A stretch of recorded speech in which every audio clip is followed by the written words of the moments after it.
Você já ouviu falar do princípio da finalidade?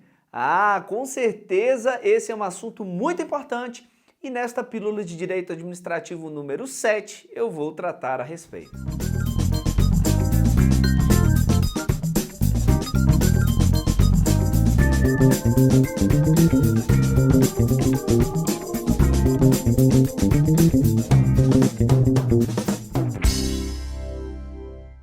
Muito bom! Então é isso.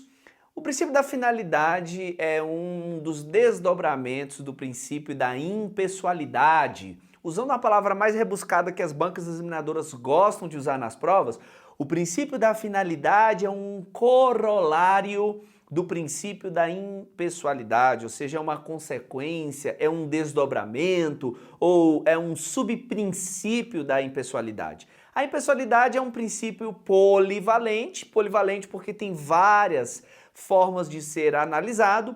Primeiro, ela tem a ver com o princípio da isonomia. Segundo, a impessoalidade tem a ver com o princípio da finalidade. E terceiro, a impessoalidade tem a ver com a proibição de promoção pessoal, vedação à promoção pessoal, que está lá no artigo 37, parágrafo 1º da Constituição. Infelizmente, eu não tenho como te dar aqui uma aula completa sobre o princípio da impessoalidade, porque isso nos demandaria tempo que uma pílula como esta não comporta. Mas já deixo aqui, de antemão, disponível o meu livro Curso de Direito Administrativo, que está aqui, é a edição passada, a próxima edição já deve vir às livrarias nas próximas semanas. Eu não sei quando você estará vendo este vídeo ou ouvindo esse podcast, você deve, talvez nesse momento, já ter a opção de adquirir esse livro na terceira edição atualizada. Lá eu vou tratar de forma bem detalhada sobre todos os princípios da administração, inclusive o princípio da impessoalidade. Bem, então trazendo essa polivalência, essa tripla acepção do princípio da impessoalidade, eu vou falar aqui o princípio da finalidade. Qual é a ideia do princípio da finalidade? A finalidade pode ser finalidade em sentido amplo ou finalidade em sentido estrito. E eu explico. O que é a finalidade em sentido amplo? É aquela finalidade comum a todo e qualquer ato administrativo. Veja, qual é o propósito de todo e qualquer ato administrativo? Atender o interesse público, gerar o bem comum, zelar pela paz social.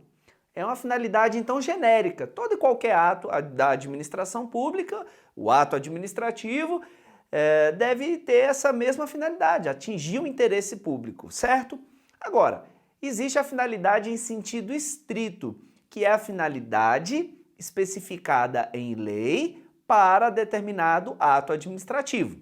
Ou seja, cada ato tem uma finalidade em sentido amplo, que é uma finalidade comum a todos os atos, mas também tem uma finalidade em sentido estrito, que é a finalidade que a lei que instituiu aquele ato definiu para ele. Então vamos aos exemplos para você entender. Multa de trânsito, por exemplo, ela tem uma finalidade em sentido amplo, que seria a ideia do interesse público, concretizada num trânsito mais pacífico, para que haja menos mortes, ou seja, pacificação social. Essa é a finalidade em sentido amplo da multa de trânsito. Agora, qual é a finalidade em sentido estrito da multa de trânsito? É punir aquele que infringe normas de trânsito. Essa finalidade em sentido estrito é pertinente à multa. Se você pega um outro ato administrativo, por exemplo, a nomeação de um servidor público, ela já não tem essa mesma finalidade de punir o infrator de normas de trânsito. Então, todo ato administrativo tem uma finalidade em sentido amplo, que é alcançar o interesse público, a pacificação social, a harmonia, e uma finalidade em sentido estrito, que é aquela que está especificada em lei. E nesse contexto, o princípio da finalidade é isso. A ideia de que todo ato produzido pela administração pública deve atender ao interesse público e a finalidade especificada em lei para aquele ato. Ou seja, para que o princípio da finalidade seja observado, tanto a finalidade em sentido amplo quanto a finalidade em sentido estrito devem ser cumpridas e observadas, certo? Muito bom. E para ficar mais claro, eu vou te dar aqui dois exemplos. O primeiro exemplo é o seguinte: uma autoridade do serviço público se indispõe com um de seus subordinados, tem lá uma discussão muito feia, e ela, usando o poder que tem para se vingar deste desafeto, resolve removê-lo para uma localidade longínqua, um posto ruim de trabalho.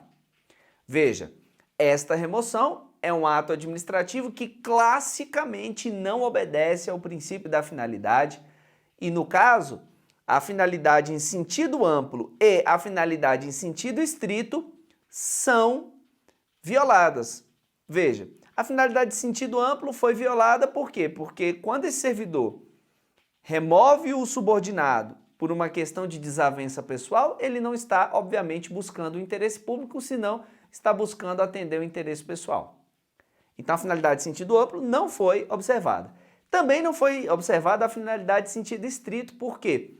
A lei, quando cria a remoção, em nenhum momento aponta a remoção como um ato a ser praticado para separar desafetos no serviço público, ou estipulando a remoção como um instrumento de vingança para uma autoridade se livrar de alguém do qual ela não goste. Ou seja, nem a finalidade de sentido amplo, nem a finalidade de sentido estrito são observadas e, portanto, esta remoção é plenamente ilícita. Ela deve ser anulada, certo? Agora vamos a um segundo exemplo que já é bem diferente, por quê?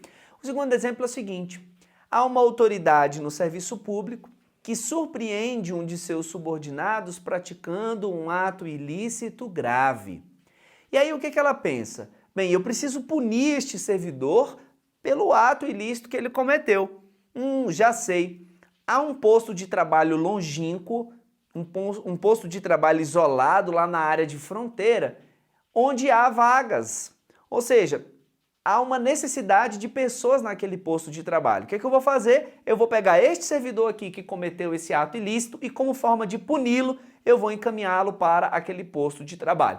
Vamos simplificar essa assertiva para que ficasse assim como você viesse a encontrar na prova. Na prova seria assim: considere que determinada autoridade do serviço público remova um de seus subordinados para um posto de trabalho onde há necessidade de pessoal, como forma de puni-lo pela prática de ilícito grave. Ponto. Nesta circunstância, foi observado o princípio da finalidade. Ponto. E aí, certo ou errado? Se você observar pelo ponto de vista da finalidade de sentido amplo, veja, foi atendido o interesse público? Sim, podemos dizer que sim, porque havia uma localidade com necessidade pessoal. Proveu-se essa necessidade, então foi atendido o interesse público? Foi. De forma ampla? Sim, foi. Agora, eu pergunto, foi atendida a finalidade de sentido estrito? A finalidade que a lei estabeleceu para a remoção foi cumprida? Em algum momento, imaginando que esse servidor seja um servidor público federal, a Lei 8.112 aponta a remoção como uma forma de punição? Não. Então veja, neste exemplo que eu dei, embora tenha sido atendido o interesse público, ou seja, a finalidade de sentido amplo, esta remoção é um ato ilícito, porque não atendeu a finalidade de sentido estrito, não observou a finalidade que a lei estipulou para o ato de remoção. Portanto, essa remoção também deve ser anulada pela administração pública.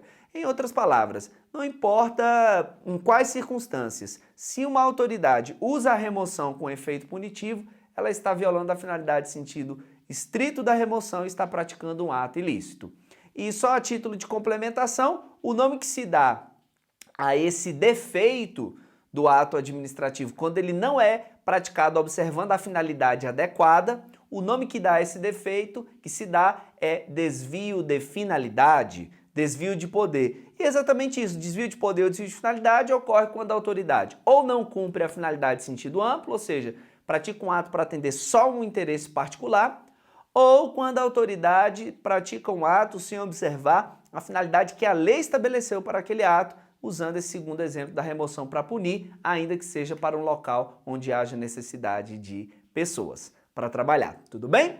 Então, era essa a minha dica para você e eu gostaria de finalizar com duas informações muito importantes. A primeira delas é que eu selecionei as 50 questões mais difíceis de direito administrativo do CESP dos últimos anos.